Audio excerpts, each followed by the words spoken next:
You lock eyes across the room, offer a warm smile, and as they approach, a silent alarm blares in your head. You've already forgotten their name. You shake their hand, you hear the name again, you nod, you repeat it under your breath, yet the moment you part ways, it's as if the name was never spoken.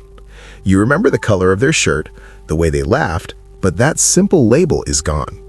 You're left wondering if there's something wrong with your memory, but the reality is far more interesting. People who consistently blank on names aren't careless or rude. Their minds are often engaged in the sophisticated process that prioritizes depth over surface-level data.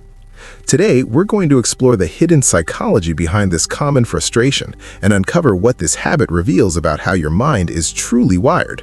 The first thing to grasp is this: a name is arguably the most superficial piece of information you receive about a person. It's an arbitrary sound with zero emotional context. Think about it. You're in a noisy room, your brain is simultaneously analyzing their facial expressions, their body language, the social dynamics, and figuring out what to say next. In this cognitive storm, your attention system makes a split-second judgment. It categorizes the name as low-priority data. It's more interested in the meaning of the interaction. How does this person make you feel? Are they a threat or an ally? This is the first hallmark of the chronic name forgetter. Your brain is a pattern-seeking, meaning-making machine, not a filing cabinet for random labels. You don't remember less, you just remember differently. You might recall the exact story they told about their childhood dog, but the name attached to that story is gone. Why? Because your brain chose the emotional anchor over the verbal tag. In social psychology, this is a form of selective encoding. You aren't failing to record information, you're recording the information you deem most significant. The second major trait is related to the environment where names are exchanged. Most introductions happen under social pressure, at a bustling networking event, a crowded party, or a high-stakes meeting. Your working memory is hijacked by what psychologists call social load. You're processing a flood of sensory input, the noise, the movement, while simultaneously managing micro-anxieties. Do I look okay? What should I say next? Am I standing weird? When someone says, "I'm Mark," your brain hears it, but it's too busy managing the stage to pin it down. You aren't being disrespectful, you're essentially trying to run complex social software on a processor that's already at max capacity. This leads to a third, often overlooked trait. Many people who struggle with names are actually exceptional at recognizing faces and patterns.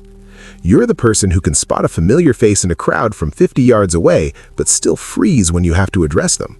Your brain excels at mapping visual and situational patterns.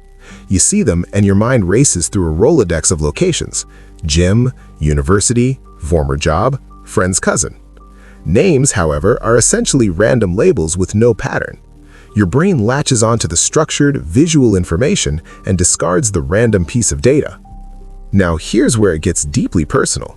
Name forgetters often carry a heavy burden of guilt and embarrassment. You replay moments of social awkwardness where someone remembered your name with ease, but you drew a blank. You worry they think you're arrogant or indifferent. So you develop a small social defense mechanism. You overcompensate with friendliness. You avoid using names altogether, sticking to generic terms like "hey you" or "buddy." This isn't arrogance, it's a quiet attempt to protect yourself from shame. There's another layer to this that most people never notice. Chronic name forgetters often have incredibly rich internal worlds. While the external conversation is happening, a part of your attention is turned inward.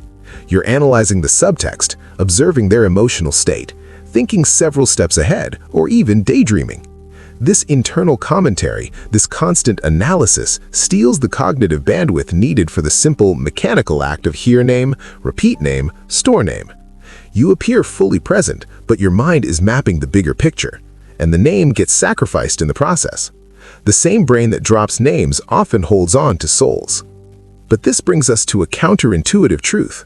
The very wiring that causes you to forget names is often the same wiring that makes you exceptional at forming deep, meaningful connections. You may not remember what your coworker called themselves, but you remember the day their voice cracked when talking about their sick parent. You may not recall the name of the quiet person in the corner, but you know they light up when the topic of photography comes up. You lock on to emotional details, on the subtle shifts in energy, on the narratives that define a person. Names are shallow hooks. Feelings are deep anchors. Your brain is prioritizing emotional tracking over verbal memorization. That isn't a flaw, it's a unique form of intelligence. So what do you do with this kind of mind? You could try the standard techniques. Repeat the name, use it in a sentence, create a visual association. Those can help, but the most crucial shift is internal. Stop framing this as a moral failure. Forgetting a name isn't proof that you don't care. It's proof that in that split second, your brain judged other information, their energy, your shared environment, your own internal state as more critical. When you drop the self-criticism, you free up the very cognitive space you need to remember better next time. You can work with your brain's wiring against itself. So, the question turns back to you. When you forget someone's name, what's really going on in your head? Are you overwhelmed by a noisy environment? Distracted by your own running inner dialogue? Hyper-focused on making the other person feel comfortable? Or are you simply more tuned into their energy than their label? Once you identify your pattern, you can adapt. Because in the end, this isn't just about names. It's about how you navigate social reality. Some people are natural label keepers. They effortlessly remember birthdays, job titles, and names. Others, like you, are the pattern readers, the emotional archivists, the deep observers who lose the label but keep the essence of the person. You don't need to become someone else. You just need to understand the unique power of your own wiring. Let's be honest with ourselves for a moment.